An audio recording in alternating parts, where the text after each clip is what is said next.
power, there is Kikuyu elite up there who want to unseat him. Now they are using Kenyans against him. But him instead going head on to those guys who want to unseat him like the way Moi did, is organizing his law enforcement if he wanted something good in this country. Hange shake hands na Raila. Lakini nyinyi munamjua Raila ni mtu wa kuacha kinyesi, kukanyaga mkojo, anakanyaga kinyesi. Na Raila hakuna mtu anaweza akatai kumuona. Raila ana agenda. Hi cousins. I know majority of us right now, we are against Ruto in so many ways. But we have our own brains, right? And we can ponder around and think. So, now let's think. Let's put things together here. First, I want to remind you something that I've been saying all around. Katika hii dunia, hakuna mtu mbaya 100%. Na hakuna mzuri 100%. Now, hichi ndio kitu mimi nataka kuuliza. Yes, Ruto ana makosa yake. But don't you think there is something somewhere people are trying to sabotage the government of Ruto? That is very true. There is Kikuyu elite who saw in 1977 that Aluo will never lead.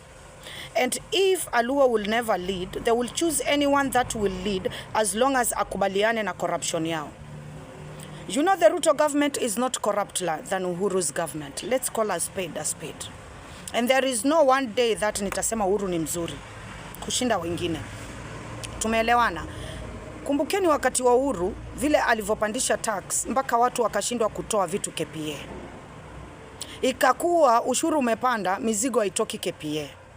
Isli Business Association wakakutana na Uhuru, wakazungumza nawe, ikakuwa mizigo ya Wasomali peke yake ndio inatolewa hapa KPA. Mizigo ya Wakikuyu ilikuwa ikiharibikia hapa KPA, ikimwagwa, zingine zinaharibika, zingine zina expire. It was really bad time during Uhuru. And during that time, Ruto went to Raila went to handshake to help Uhuru also lead better. After ile maandamano iliyofanywa Gikomba na nini, Raila akaenda kwa handshake kusaidia Uhuru kuongoza kama vile anavyomsaidia katika hii government kuongoza. Tukiangalia mambo mengi saa hizi yana nafuu kushinda wakati wa Uhuru. Wakati wa Uhuru Mombasa kulikuwa kuna biashara, maduka yalikuwa yafanyi kazi kwa sababu wafanyi biashara walikuwa waende Nairobi, vitu vao viteremshwe Mombasa, visafirishwe na treni mpaka Nakuru ndio waende watoe huko warudi. It was hectic. Uhuru looted. And one thing we need to understand, Kenya is an investment of Kenyatta family and their elite goons up there. Hiyo kitu tusikatae, tuweke tu wazi. Because during Uhuru time, when you transact anything in M-Pesa, shilingi 3 ni ya familia Uhuru. NSSF you save anything, 3 shillings goes to Kenyatta family. NHIF the same. There is Kikuyu elite uko juu ambao wamezoea kukula na corporation za Kenya. So NHIF ilipoondolewa na zile 1000 hospital, fake hospital ambazo zilikuwa zinakula pesa yetu katika NHIF zikafungwa, those guys got hungry. Those guys got really hungry. Uhuru is not getting the 3 shillings from M-Pesa anymore because Ruto created Fuliza. Munakumbuka vile Mama Ngina alikula Coca-Cola mpaka ikaenda South Africa? Munakumbuka? Munakumbuka vile Mama Ngina amegrab ile shamba ya Gikomba, ile iko hapo chini katengezwa uniform hapo opposite Kotu. Hiyo building yote iko na hizo nguo za uniform. Ni ya nani? Ni ya son of Uhuru Muhoho. It was grabbed from the business people. Uhuru akashikana na Wasomali, akaja akawauzia hichi kiwanja kiko hapa Ngara kinauzwa. Akanyang'anya business people ambao they are Kenyans, ambao ni wafanyabiashara wa chochole, akauzia Somalia from Somalians ambao ndio sahi wanajenga hapo Ngara karibu na roundabout. Kuna hiyo development iko hapo. That was Uhuru. Uhuru akajua kuna project zinaanza 2030 zikiendelea. Akazianzisha zote, abebe commission ende nao nyumbani. Uhuru left this country on our knees. He was the most corrupt president to Skatai. Sasa kuna Wakikuyu wamekaa pale juu, elite Kikuyu, ambayo wanakulanga katika taxpayers ya mwananchi, hawataki kulipa ushuru. Chairlady wao akiwa ni Mama Ngina Kenyatta, aliyemweka Raila kwa barabara 1982. Aanze kulobi ndio Moi asimnyang'anye Raila, asimnyang'anye Mama Ngina mali zake. Mama Ngina, she has grabbed a lot. Munakumbuka ile kesi Maraga alitetea ya wale vijana wawili ambao mayatima Mama Ngina alikuwa amegrab shamba lao. Maraga akatetea hiyo kesi mpaka hiyo shamba ikarudi kwa vijana. Our worst enemy in this country is Mama Ngina. Alafu tukiongeza na hili jini letu lingine la kuletwa Raila Odinga. So now there is Kikuyu elite ambao wamekaa kule juu. Wakaona Ruto is trying to create a Kenya for every Kenyan. Now we are not going to allow him. And we are going to do everything possible. The Ruto regime has to fail. Why are we on the streets?